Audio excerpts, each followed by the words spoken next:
सबसे पहले भगवान बुद्ध के चरणों में नमन, बाबा साहब के चरणों में नमन, संतों गुरु महापुरुषों के चरणों में नमन। आप सभी को जय भीम, नमो बुद्धाय। तो मैं आज चर्चा करूंगी। जब भी मैं चर्चा करती हूँ, अपने महापुरुषों पर चर्चा करती हूँ, तो मेरे बाबा साहब का जन्मदिन आ रहा है। भाई बहन, आप लोग जहाँ रहें, जिस हाल में रहें, अपने बाबा साहब को, मिशन को लेके आगे बढ़ें। 14 अप्रैल धूमधाम से मनाएं। वही सबसे बड़ा हम लोग का त्यौहार है 14 अप्रैल का। तो बाबा साहब का हम लोग को करवा को लेके आगे बढ़ें, क्योंकि बाबा साहब को अगर करवा को हम लोग आगे नहीं बढ़ाएंगे तो फिर वही गुलामी आ जाएगी जो पहले थी। आज हम पंचशील टांगे हैं, शान से हाड़ी रहता था, कमर में झाड़ू रहता था। तो मेरे बाबा साहब आ करके हम लोग को सारा वो उतार दिए, और अच्छा हम लोग का वस्त्र पहनने का मिल रहा है, अच्छा खाने का मिल रहा है। ये मेरे बाबा साहब का देन है, मेरा कुछ नहीं है। मेरे भाई बहन, बाबा साहब एक एक बूंद के लिए तरस जाते थे, पानी के लिए। बाबा साहब पानी के लिए तरफ तरफ रह जाते थे, लेकिन उनका संघर्ष नहीं छूटा।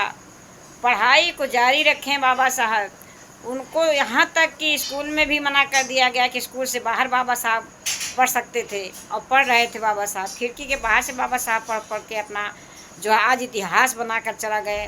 पूरा विश्व का दुनिया बाबा साहब को जय जयकार लगा रही। क्यों लगा रही है? बाबा साहब लोग हल्के में लेते हैं। मेरे बाबा साहब महान हैं। तो जिस बाबा साहब को पढ़ने को मौका नहीं दिया जाता था स्कूलों में, वही बाबा साहब भारत का संविधान कितना सुंदर बना के चले गए, क्योंकि उसमें सारे लोगों का अधिकार है। ना उसमें कोई नीचा है, ना कोई ऊंचा है। उसमें सबको एक बराबर बाबा साहब बनाकर चले गए। हम लोग को वो ज़िंदगी थी कि पशु बराबर समझा जाता था, लेकिन मेरे बाबा साहब इंसान बना के चले गए।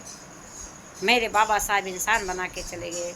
मेरे बाबा साहब रात भर सोते नहीं थे, केवल सोचते रहते थे महिलाओं को किस तरह से मैं आगे बढ़ाऊं, किस तरह से महिलाओं को अधिकार दिलाऊं।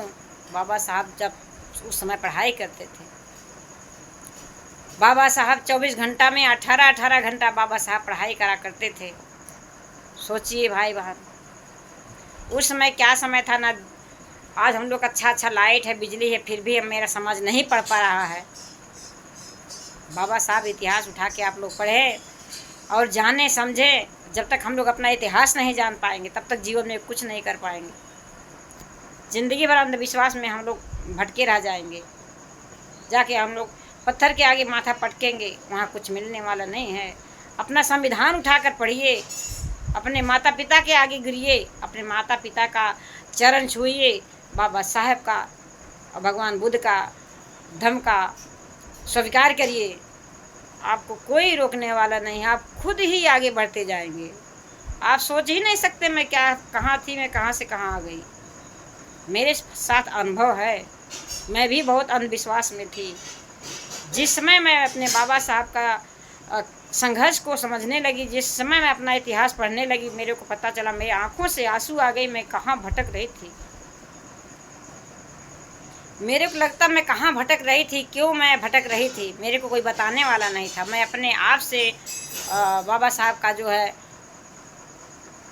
विचार को पढ़ने लगी, देखने लगी, समझने लगी। संविधान को मंगाई और एक से किताब मंगा के पढ़ने लगी, तब मेरे समझ में आ गया।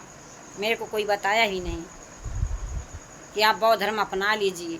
एक मेरे नंद थी, उनके हस्बैंड जी मेरे एक बात समझाए थे मेरे को, लेकिन फिर भी मैं उनके बातों को उतना गौर से नहीं सुनी। जब मैं खुद को समझी और खुद को समझ में आ गया कि नहीं, मैं गलत कर रही हूँ, मेरे अपना इतिहास को नहीं पढ़ रही हूँ, मेरे को पढ़ना चाहिए, बाबा साहब संघर्ष को हमको जानना चाहिए, तब से मेरे समझ में आ गया।